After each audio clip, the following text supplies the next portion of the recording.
y Economía. Le sabe muy bien al tema. Ramsés, hemos platicado a inicios de este gobierno precisamente sobre los anuncios, la tendencia que tiene el gobierno hacia las energías limpias, hacia las energías renovables, pero hasta el momento no hemos visto nada claro. ¿Tú qué has observado, teniendo en cuenta que, bueno, ya va arrancando este gobierno y pues por lo pronto el discurso del uso de tecnologías, el uso de energías limpias, pues solo ha quedado en eso, en energías? Con el gusto de saludarte, Ramsés, bienvenido. Buenos días, Gabriel. Buenas tardes, Gabriel. ¿Cómo estás? Mira, hay que comentar lo siguiente. A ver, ahorita ya nos presentaron en plan, la Secretaría de Energía en plan en cuanto al mercado eléctrico, y hay que entender algo en nuestro país.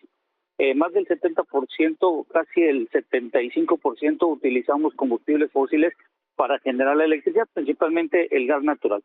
Y solo está fluctuando el 25% con energías limpias, donde se encuentran las renovables. La Secretaría de Energía comentó que hoy en día se va a tener un 54% en cuanto a la parte de generación por parte de la Comisión Federal de Electricidad, pero entender que dentro de ese 54%, pues casi el 80-85% lo produce la Comisión Federal de Electricidad con combustibles fósiles. ¿Esto qué significa? Con lo que hemos visto en las últimas presentaciones que nos han dado, que el incremento de la utilización de eólica y solar va a ser por parte de privados. Y esto es sustancialmente que lo que vamos a ver, derivado que la Comisión Federal de Electricidad, de acuerdo al presupuesto que dio para el 2025, bueno, no tiene un gran incremento y solo le dieron inversiones para poder mantener. Y algo muy importante, Gabriel, la Comisión Federal de Electricidad, viendo los gastos de inversión que se van a realizar, sobre todo para la operación de las plantas de generación junto con las de Iberdrola, que ya tienen ahorita operando, esto indica que se va a tener que dar una mayor cantidad de subsidio derivado del incremento de los costos operativos que se va a tener hoy la Comisión Federal de Electricidad. Déjame entonces entender todo esto que me dices, lo podría traducir y te pregunto, ¿estamos muy lejos entonces de utilizar energía renovable o que el gobierno plantee o presente un plan ambicioso de energías renovables entonces, Ramsés? Sí, es muy complicado hoy en día que podamos presentar un plan, sobre todo en la parte de las inversiones y todo lo que se conlleva hoy en día. Hoy estamos viendo, por ejemplo, un tipo de cambio que está por arriba de 20 pesos y todos sabemos que a la Comisión Federal de Electricidad se le entregan pesos, sí. Y por lo tanto cuando hace la conversión a tecnologías y todo lo que necesitan, se necesitan dólares. Y dejarlo esto muy claro, a ver, el problema que tenemos hoy en nuestro país es que hemos asegurado que la generación de nuestra electricidad, el 60% depende de la utilización del gas natural. Tenemos gran cantidad de plantas de ciclo combinado, muchas que son de combustóleo ya han pasado a ser con gas natural, y hoy la parte de energías con la parte solar y eólica, lo veo todo muy complicado todavía en función de que nuestras redes de transmisión no están todavía adaptadas, sobre todo por la intermitencia que se tiene, y para que estas energías puedan ser continuas y puedan ser utilizadas las 24 horas, se necesitan lo que se llaman sistemas de almacenamiento, que esto incrementa entre un 30 y un 40% un proyecto de referencia hoy. Oye, teniendo esto que me estás diciendo a ojo de buen cubero, ¿cuánto podríamos estar pensando, tú que le sabes a los números, que nos podríamos entonces tardar para pues empezar a dar un paso a ya ni se diga que tengamos instalaciones de energías limpias o renovables en los estados y que la comisión los dirija y los instale, los desarrolle? ¿Cuánto tiempo estamos en retraso de esto, Ramsés? ¿Unos 15, 20, 30 años o más? Nosotros estamos retrasados una década actualmente con todos los cambios constitucionales que se han hecho en los últimos años. Hemos visto las inversiones extranjeras directas, de acuerdo a datos de la Secretaría de Economía, en el sector de inversión de plantas de generación se ha disminuido. Hemos visto también una disminución de inversiones en la parte de transmisión y distribución por parte del gobierno que no son las necesarias. Y lo que yo te puedo comentar es que en nuestro país, y lo voy a decir así aunque se escuche feo, pero nuestro poder legislativo tiene una miopía en el sentido de que no saben sobre qué es transición energética, porque los últimos meses lo único que yo he escuchado es transición energética en cómo vamos a movernos a utilizar la parte eólica y solar, pero no hemos escuchado el cómo vamos a dejar de utilizar los combustibles fósiles, ya sea para la parte del transporte y principalmente para la generación de la electricidad de nuestro país. Entonces yo creo que aquí la miopía está muy grande, y la miopía significa que se tiene que dar una gran cantidad de dinero para hacer estos cambios, Uno revisa los presupuestos que se le asignaron a Comisión Federal de Electricidad, no son lo suficientes al ritmo que lo que se quiere hacer en este país. Por ejemplo, la Secretaría de Energía, hoy tenemos casi 84,000 megawatts instalados de capacidad, y para el año más o menos 2030 necesitamos casi 120,000 megawatts, sobre todo por el incremento que se está teniendo de la demanda a expensas no solo del nearshoring, sino la demanda que está incrementando en toda la parte doméstica ante los cambios de temperatura que hemos visto en los meses donde está la primavera y el verano. Muy interesante esto, bien dices, estamos como muy enfocados a lo solar, a lo eólico, y como que eso es como lo comercial, lo mediático. ¿Cuál entonces sería, o cuál tendría que dar el primer paso? ¿El cambio de leyes? ¿Una nuevamente adecuación a las leyes a través de un decreto, una reforma constitucional? ¿Cuál tendría que entonces ser ese primer paso que tendría que dar para o ponerse los lentes para quitarse esa miopía, Ramsés? Bueno, yo creo que ya lo vimos en el COP29. En el COP29 hubo un resolutivo de inversiones de más de 300,000 millones de dólares para países que están en vías de desarrollo, y todo lo que hemos observado. Confirmaron lo del COP28, en donde se va a hacer una transición pausada para dejar los combustibles fósiles. Y aquí hay algo muy importante que dejar eso.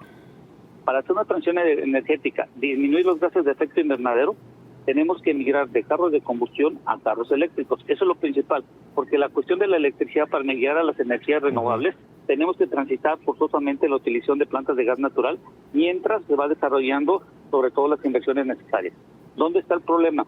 La mayor contaminación que tiene hoy nuestro país es la combustión que se realiza en camiones, automóviles y en aviones.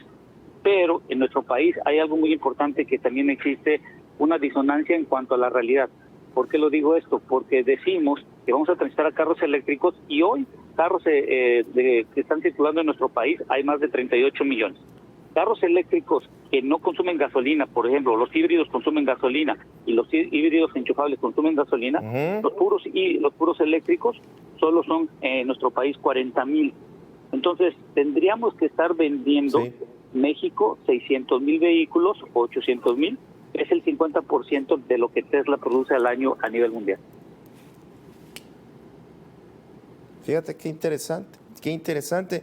Y justamente ahí yo sumaría dentro de este problema, Ramsés, pues el costo también de estos vehículos, ¿no?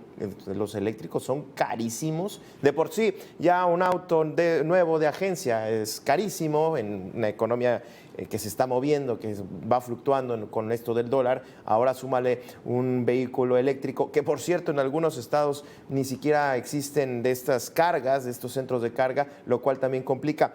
Déjame te pregunto, se ha mencionado en algunos estados en donde pueden ser estos mixes o estas mezclas energéticas, como Yucatán o Baja California Sur, por sus sistemas aislados, en donde podrían empezar. No sé si tú lo verías, Ramsés, también en donde la comisión podría empezar a hacer una especie de plan piloto. Ramsés. Bueno, lo que hay que comentar, a ver, el sistema eléctrico de nuestro país, bueno, ya sabemos que la Baja California es un sistema aislado. La península de Yucatán tiene un gran problema de generación de la electricidad. Se produce nada más el 50% de la demanda. Y hoy, con todos los cambios constitucionales, donde no sabemos dónde va a quedar el SENACE, la Comisión Reguladora de Energía ya no va a dar los permisos, porque va a ser el brazo derecho de la Secretaría de Energía para decir si no se da un permiso. Y van a haber ciertos cambios que pudieran atrasar. Aquí lo más problemático no es los problemas que se puedan tener desde el punto de vista técnico, sino es la inversión, el dinero de dónde va a salir, si va a ser público o privado. Segundo, vamos a caer en un problema muy fuerte, porque la Secretaría de Energía, acuérdense que es parte del Consejo de la Comisión Federal de Electricidad, tiene una silla, y esto puede ser un gran problema, porque puede caer en juez y parte al tener la Comisión Reguladora de Energía dentro de la propia Secretaría, y esto causaría un conflicto, porque podrían caer en la tentación de no dar un permiso a un privado en el dado caso que hacer el mercado donde la Comisión Federal de Electricidad está. Sí, o sea, sumándole inclusive la incertidumbre ante la desaparición de estos órganos autónomos. En fin, y déjame preguntarte ya por último, para ir cerrando, Ramsés, ¿coincides en que pues es al final de cuentas una tendencia, un futuro? Nosotros vamos atrasados.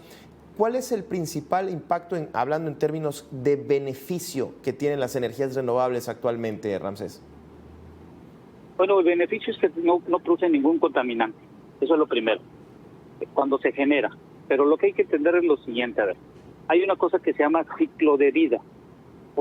Ese ciclo de vida es de dónde tomas los materiales, cómo construyes la parte, por ejemplo, eólica o solar, cómo operan, si emiten o no con emisiones, que no emiten, y después cuando se termina de su utilización, ¿qué haces con esos equipos si se reciclan o qué se hace?